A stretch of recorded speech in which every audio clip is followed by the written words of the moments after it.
court dito. Namiss na kasi ni Lucas yung mag-play.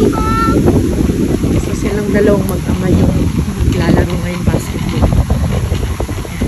Look how guys, how wide the park is. Ang dami dito na nagte-train.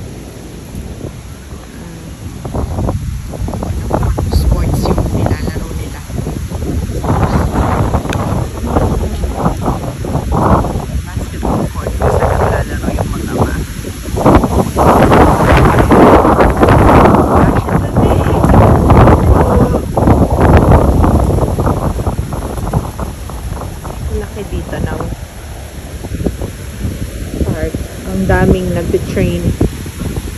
Hindi ko alam kung ano yung sports na nilalaro nila.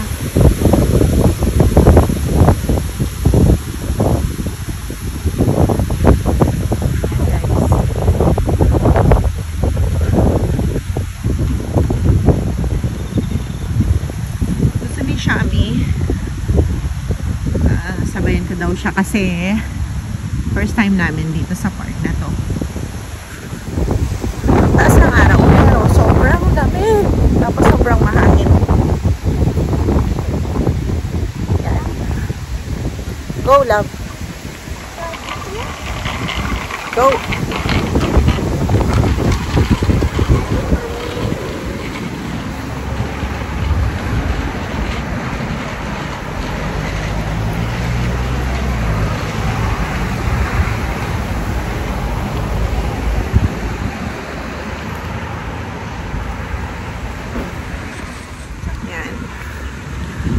So, Sabado ngayon,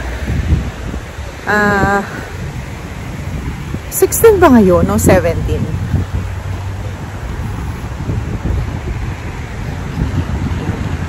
Sabado, time check. Mag-aalas 5 ng hapon. Ayan. So, kahapon, after ng work ko, I decided actually, I plan ahead na by 4 o'clock, which is supposedly naman hanggang 4 lang talaga yung duty ko. Naka-work from home ako kasi since Friday nga kahapon. So I decided na hindi ako mag-overwork. Hindi ako mag-exceed sa working hours ko. So 4 o'clock talagang sinet ko na tapos na yung duty ko. So hindi na ako nag-work after 4 o'clock. Tapos yun, nagpunta kami ng Costco. First time namin kahapon and I think some of the deals mas makakamura ka nga kung bulky yung bilhin mo. So ang intention naman talaga ng mga namimili sa ganyan pag wholesale is be able to save lang kasi sa pupunta ka sa grocery stores and pabalik-balik ka namang namimili, di ba? So, somehow, there is savings din kung bibili ka ng wholesale tapos, syempre, less yung value nun kung compare sa retail price sa groceries. So, yun. Tapos, yun, after naming mag-groceries, pauwi pa lang, alas 6, inaantok na ako guys.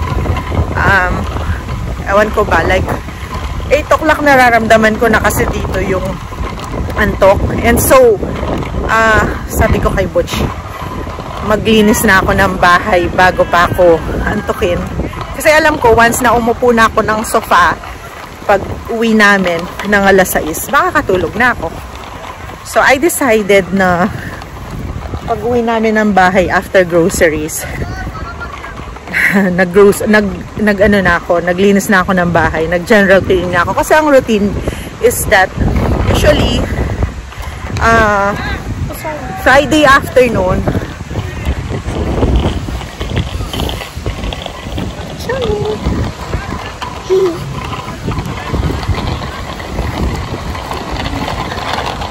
Friday afternoon, after work, at night, mag-grocery na kami. I'm gonna sit down here, okay, Cham? Okay. And then, Saturday morning, bibili lang kami ng fruits and vegetables. Tapos, pag-uwi namin ng bahay, magluluto. While, ako naman, si Bush siyang magluluto ng lunch. Tapos ako is more on naglilinis ng bahay, general cleaning. So, ayun na nga guys. Kahapon, after namin nag-grocery, nag-general cleaning na ako. Tapos, yun. Nawala na rin yung antok ko kasi syempre na-energize yung katawan ko. So nagising ako, parang nagising yung diwa ko ba. So yun,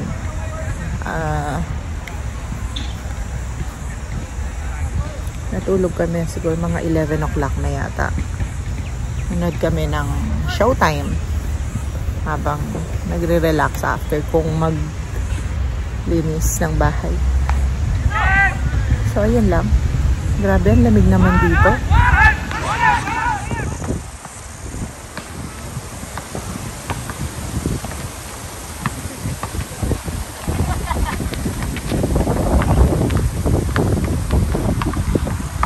Ayan yung mag-ama. Ang taas ng araw. Init to. Pero, sobrang lakas ng hangin, tapos malamig.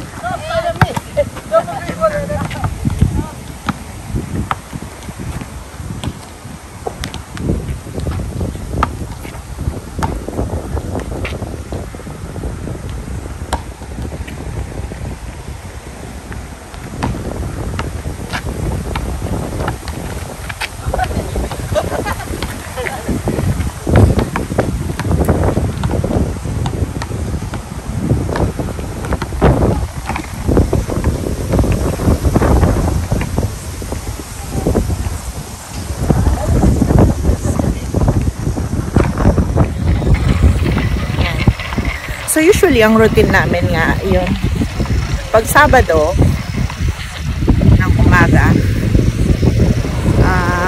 magkakape muna pagkagising. And mind you guys, kahit magising kami dito ng 5 in the morning ng weekends, relaxing siya, yung parang excited ka palaging gumising dito, maski na alam mo yun, yung wala ka naman talagang itinerary for the day. Parang ang relaxing lang ng feeling. Yun, basta walang stress at all.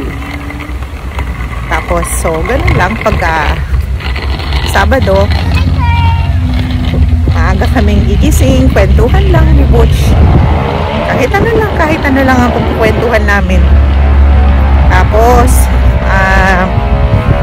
kasi 8 o'clock pa lang nagbubukas yung mga supermarkets dito. So, by 8, lalarga na kami. Or before 8, punta na kami. Pas malapit lang naman yung mga supermarkets dito. Tsaka yung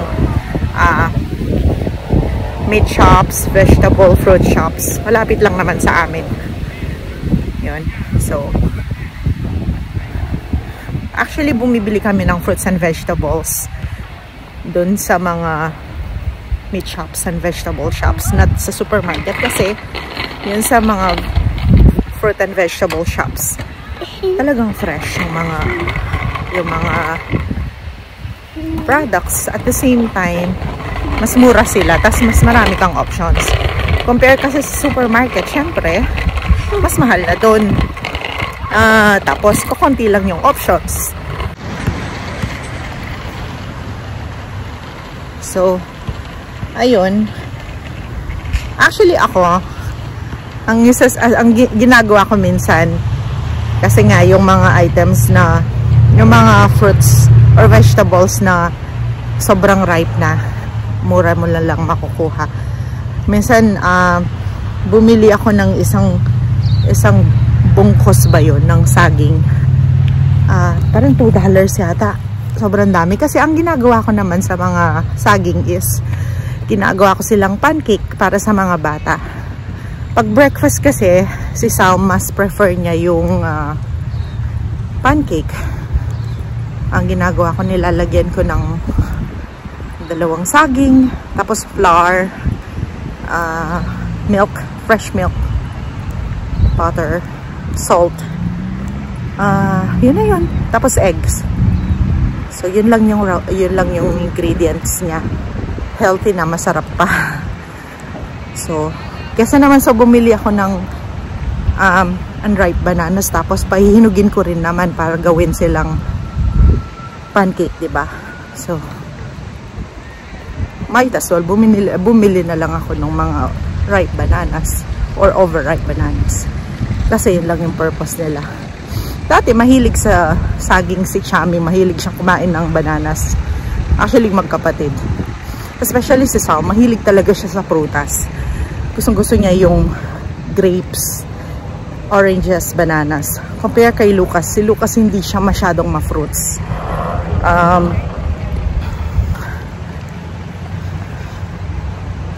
Si Lucas more on fried food siya.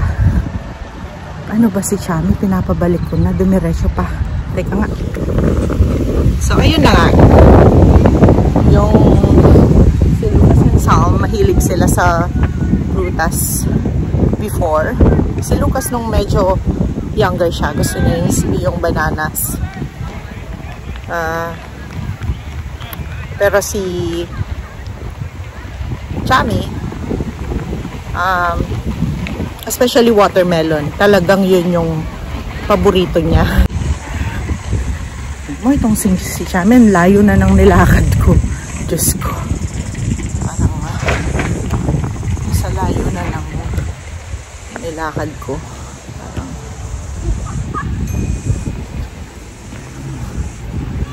Parang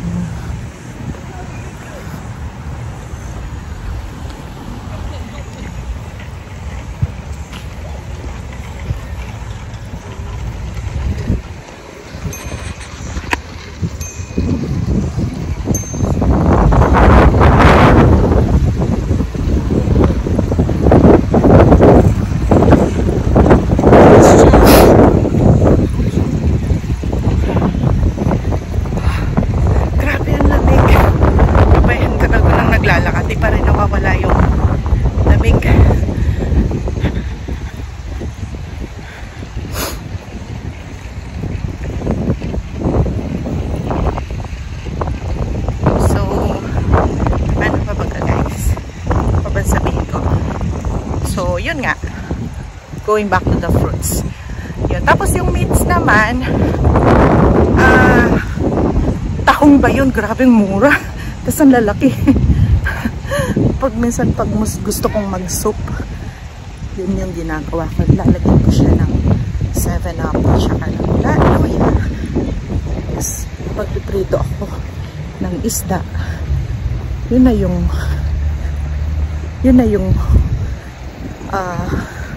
ulam namin sa lunch minsan.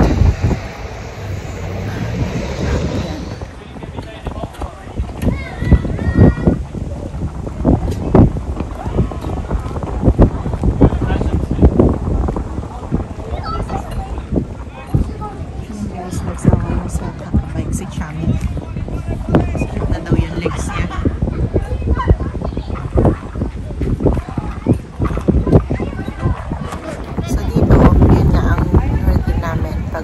Sabado.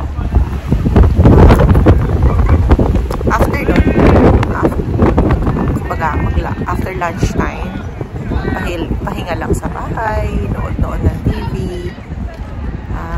Tapos, minsan samahan kong mag-paint si Chami. Tapos, online games naman si Lucas at saka si daddy nila. Tapos, afternoon, either swimming or park biking. Yan. So nabilhan na namin sila ng bike. Tig-isa sila, si Luke at saka si Chami. So ayun, na-enjoy naman nila. Nakahanap ng kalaro si Chami. Kanina kasi gusto niya maglaro dyan kaso wala siyang kalaro. May bata na siya kalaro. baka yung nanay ang kalaro. Something naman, ang routine is that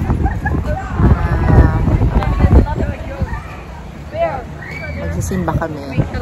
Dati, 9 o'clock yung mass na ina-attend namin hanggang sa 10 o'clock yung ina-attend namin. Malapit din naman yung simbahan sa bahay namin. 7 minutes drive. Malapit lang naman. And then, lunch kami sa labas after ng mass. And, yun na yun. Afternoon, chill lang sa bahay. Ganun lang naman. Simple lang kasi dito, guys. Wala ka rin naman kasing papasyalan dito. Maliban sa park. Yun nga, yung sa swimming naman. Malamig kasi ngayon. So, hindi ideal na mag-swimming. Although indoors naman yun. Yung mga bata nga, libre lang doon ang entrance. Hanggang 16 years old, free lang yun. So, madaming swimming pools doon. Tapos yung adults, payment, kung hindi ka mag-swimming, $6.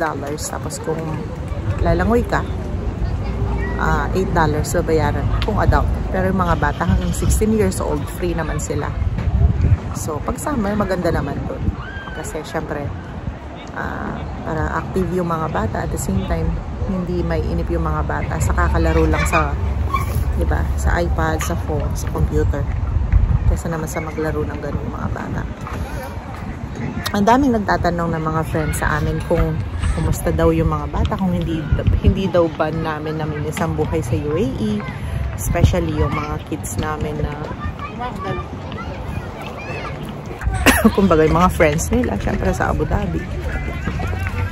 Maski naman kami, yung mga friends din namin, naiwan din naman sa Abu Dhabi, syempre, diba?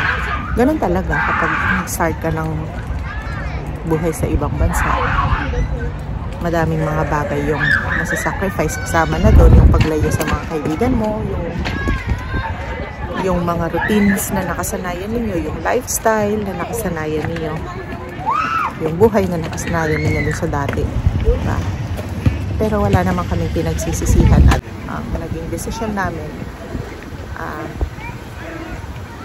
kumbaga wala kaming pinagsisisihan at all. Kung siguro meron man kaming namimiss sa UAE o sa Abu Dhabi, yung mga kaibigan namin.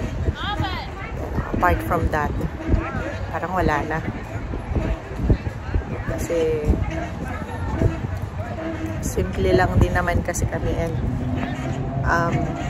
ako introvert ako, and yung lifestyle dito sa bansang to, dito sa New Zealand, I think kung hindi ka introvert, hindi ka tatagal dito kasi napakasimple ng buhay dito. So, sa kagaya kong introvert, parang heaven ito kasi hindi nakaka-stress makipag-socialize. Kasi, yun nga, indoor personality talaga ako. So, yun, na-stress ako pag maraming gatherings, pag maraming tao. Alam nyo guys, isa yun dun sa parang challenges ko dun sa previous work ko kasi galing ako sa corporate environment na lagi kaming may VIP guests, laging may events na although nire-require akong umattend, hindi ako ma-attend nun kasi yun nga, kasi ayoko nang ma-attend ng mga gatherings na madaming tao, syempre. May baon kami. Piatos.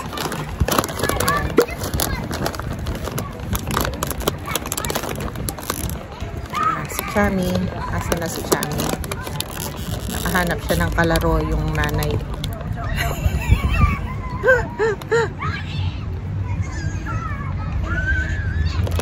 Napaki-open. This is our water kasi that's for Lucas. Yan ka yan.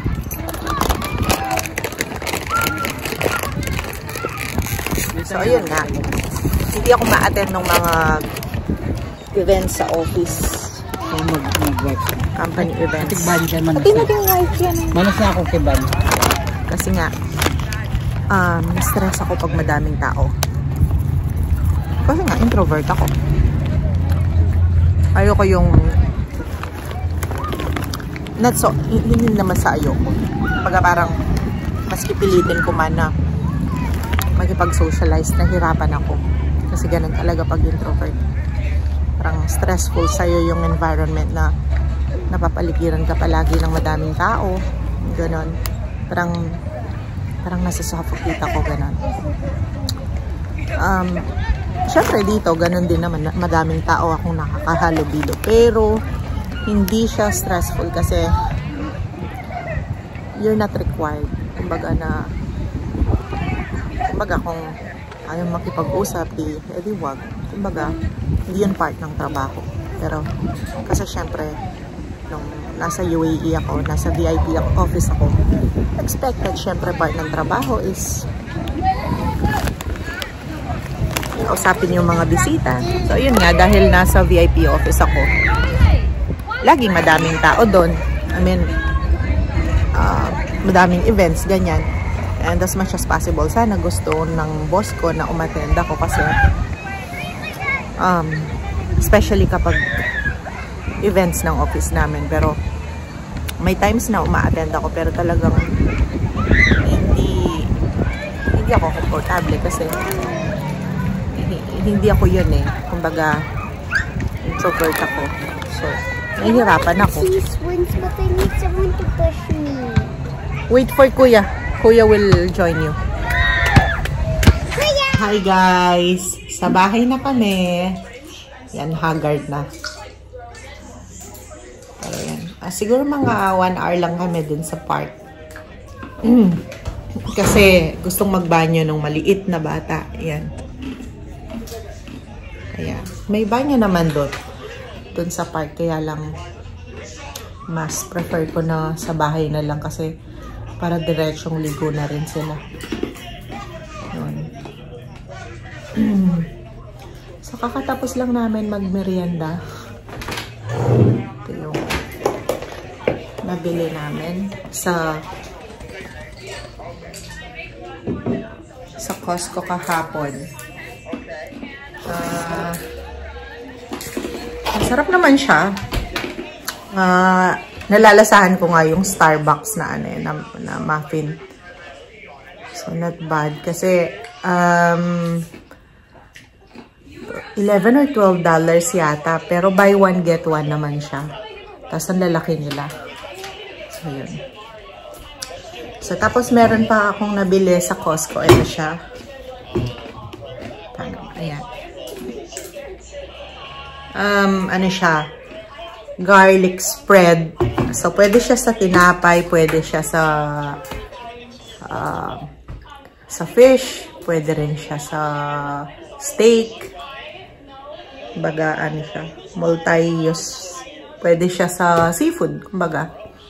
Parang nalalasahan ko nga yung yung parang pagbibili ka, diba, ng pizza, may garlic bread. Yun, ganun na ganun yung lasa niya.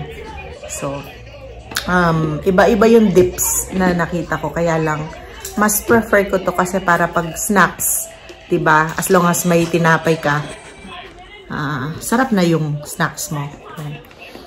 Kesa naman sa, anong tawag dito?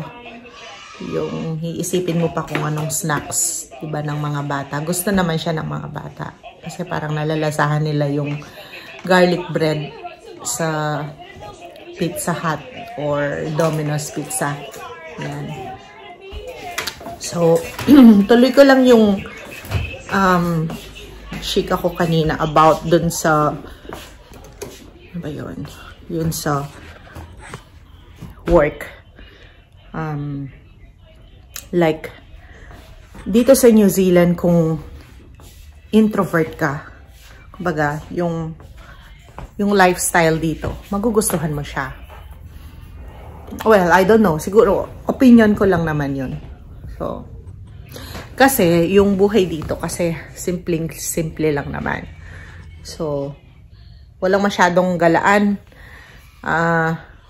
Puro outdoors. Yun. Tapos, syempre, kung hindi ka naman din mahilig sa outdoors, so, anong choice mo, diba? Kasi yung malls dito, pupunta ka lang talaga sa malls kung may bibilhin ka. Kasi hindi naman, kumbaga parang yung mga malls dito, hindi kasing laki ng mga malls sa Pilipinas, sa UAE, ganyan. Kumbaga, pupunta ka sa mall kasi may bibilhin ka lang kasi wala ka naman talagang magagalaan sa loob ng mall. Maliban lang sa mga shops na konti lang din naman. So, yun. Last week, nakapunta kami nagyaya ako sa may Dressmart. So, ang Dressmart is ano siya, mall siya ng parang outlet mall siya ng mga brands dito. Tapos some of them Australian brands like yung UGG.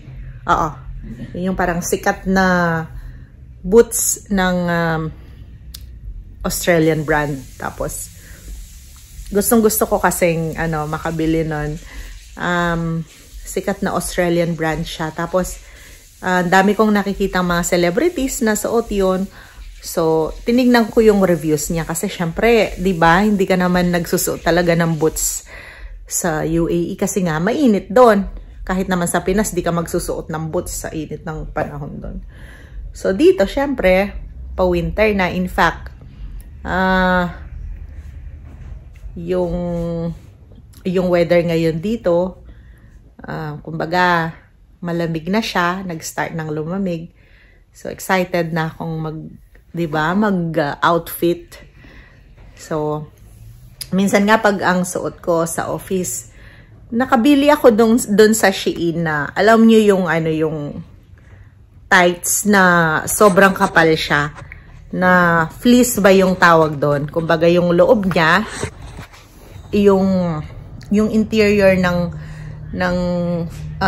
fleece, yung interior mismo ng tights is siya, yung tawag dito, makapal siya na material, na fluffy, parang ganon. So pang talaga siya, pang winter talaga siya. So parang siya, parang yung dating niya is pretend stockings. Mukha siyang stockings, tapos yung napili kong color is black. So parang kang naka-stockings, 'di ba? Tapos so ang ganda niyang isuot especially kung naka-dress ka na above the knee, so magmumukhang naka-stockings ka lang. Kasi siya, talagang pretend stockings, pero hindi naman talaga siya stockings kasi sa kapal nung material, para na nga siyang mas makapal pa sa jeans, mas makapal pa siya sa parang denim jeans kasi makapal. Kumbaga pang talaga siya, pang winter talaga siya. So yun, nakapagsuot na ako siguro mga na rin, mga 3 times na nagde-dress ako, tapos nagsusuot akong gano'n. Ang daming nagkakagusto ng mga ganong outfitan. Yun.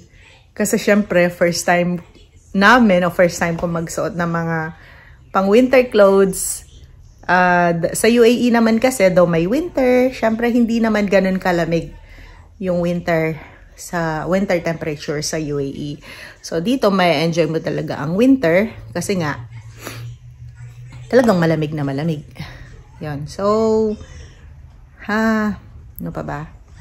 So yun, going back dun sa topic kanina. Di ko na siya natuloy kasi nga nagmadali kaming umuwi. So yung kasing work ko dun sa UAE, part na ng work ko yung syempre yung makisalamuha ka sa mga yung mga tao na nakakasalamuha din ng boss mo. Kung kunyari pupunta sila sa office or kung may corporate events na involved yung boss ko, usually dapat pupunta ako. Pero since matagal na rin kaming magkasama ng boss ko, syempre kumbaga na-gets na rin niya na ganun talaga yung personality ko. Kahit kasi gustuhin ko man, medyo nahihirapan ako pagka may crowd. Baga hindi ako komportable. Siguro ganun talaga pag, yun nga, yung pag-introverts. Pero yun nga, so in terms of yung mga tao na nagtatanong kung nami-miss namin yung life sa UAE, Kasi daw dito, syempre talagang back to zero na wala kaming kaibigan at all. Actually, yung sumundo nun sa airport sa amin, hindi siya talaga yung tipong as in very close friends na ano. Kumbaga, na-meet ko yung naging kaibigan ko na babae from Robinsons, kasi nag-work ako dati sa Robinsons, Pampanga. Tapos supervisor siya noon sa treasury, sa cashiering department. So doon ko siya na-meet.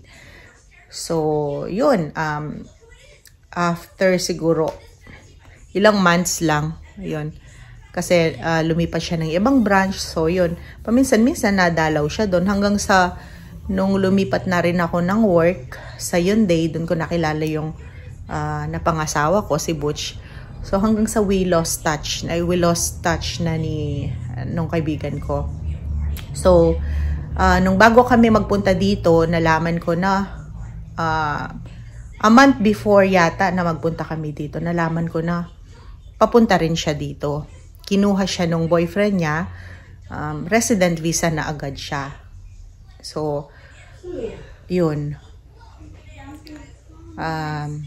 Kumbaga, nagkita kami ulit after ilang years ba? 17, 18. 17, 18. 20 years? Parang ganon. Sobrang tagal na. Tagal na nun, nung nasa Robinsons pa ako. So, dun ko siya na-meet. And, yun nga, after those years, nagkita kami ulit dito lang. And, after nila kaming pinick up from airport, yun actually, ang bait nga kasi dinala nila kami ng food. And, siguro several times nakalabas pa kami, no? Siguro mga 3 or 4 times, pero that's it na. Kumbaga, minsan-minsan, we keep in touch, messaging, calling each other, pero hindi na ganun kadalas kasi busy rin naman siya sa work. Tapos yung schedule kasi niya is paiba-iba. So, walang time na, kumbaga, na mag-get together pa rin. Tapos, nung kasing time na yon is hindi pa siya, kumbaga, parang hindi pa yata siya nakaka-start nun sa work niya, or kaka-start lang niya ng work nun, tapos hindi naman kasi daily yung work niya nung time na yon. So, yun. So, kumbaga, ang daming nagtatanong kung paano namin nasusurvive dito na wala kaming kaibigan at all. Yung fresh start talaga, ganun. So, I guess iba-iba talaga ang tao, and nasa mindset lang naman yan. Kung yung aim mo talaga is to have a new life, then God willing, ibibigay naman niya sa inyo yung mga tao na magiging part ng bagong journey ninyo, di ba? And we don't put worry sa mga ganong bagay kasi madasali naman kami, and we always believe na si God, kapag nagdadasal ka, ibibigay niya lahat ng mga tools and yung mga tao sa inyo para maging komportable yung buhay ninyo, para maging masaya yung buhay ninyo, and you don't have to put worries on those things na mga ganun. Kasi syempre, natural lang naman yun. Pag nag-start ka ng buhay mo sa ibang bansa, talagang back to zero ka. Wala kang kakilala, except siguro yung mga iba na may dadatnan na silang family dito, may dadatnan na silang very close friends dito. Pero yun, hindi kami kumbaga nalungkot sa decision namin. Hindi kami nalungkot, hindi kami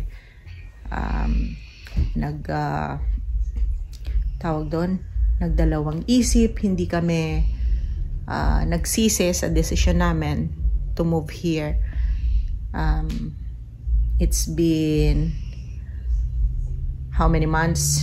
November, December, January, February, March. It's been 5 months, and from first day hanggang sa araw na to, masaya lahat. I mean, there are those days na tahimik, syempre. Kami lang naman 4 ba? And I'm sure God will give us those genuine friends na dito sa Auckland who will lead us to our new life here. And yeah, sana soon makapag-serve kami sa community church or church community, and soon ma-meet namin yung mga friends na members ng church community para kumbaga mas madali ang lahat, kasi talagang gusto namin na makabalik ulit sa pagsaserve sa simbahan or sa church community. So ayun lang guys, yun lang ang update ngayon. Anong time na? Time check, 7 PM, pero it looks like 3 o'clock kasi mataas pa rin ang araw. And temperature is around 18 degrees. So malamig pa rin maski mataas yung araw. So yun lang. I hope na makapag-update ako very soon, and try ko kayong isama minsan sa work. Hindi ko alam kung paano ko i-video in such a way na may tatago ko yung logo sa office kung saan ako nag-work, kasi nga hindi pwedeng i-disclose. So we'll see. Tingnan natin kung paano. And I have a friend na na-meet ko siya sa work. She's actually younger than me. She's 24 years old. And she's very nice. She's local from here. She's born and raised here. And she's Maori. So, papakilala ko siya sa inyo very soon. And pumayag siya actually na mag-appear sa vlog ko. Di pa nga lang namin natatimingan kasi every time na magmamatch yung schedule namin sa office, every time na available siya, ako naman yung hindi. Every time available ako, siya naman yung hindi. Nasa meeting naman siya. So, tapos hindi naman kami din every time nasa office nagkikita kami, kasi may times na naka-work from home siya, ako naman yung nasa isang office.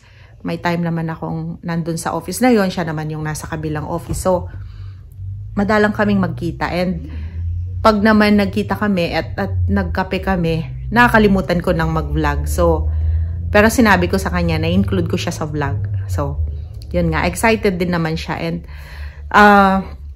yeah, siyempuhan natin yung time na yun. At sana maalala kong mag-vlog para ma-introduce ko siya sa inyo. So, ayan lang guys. Thank you for watching. Please like, share, and subscribe.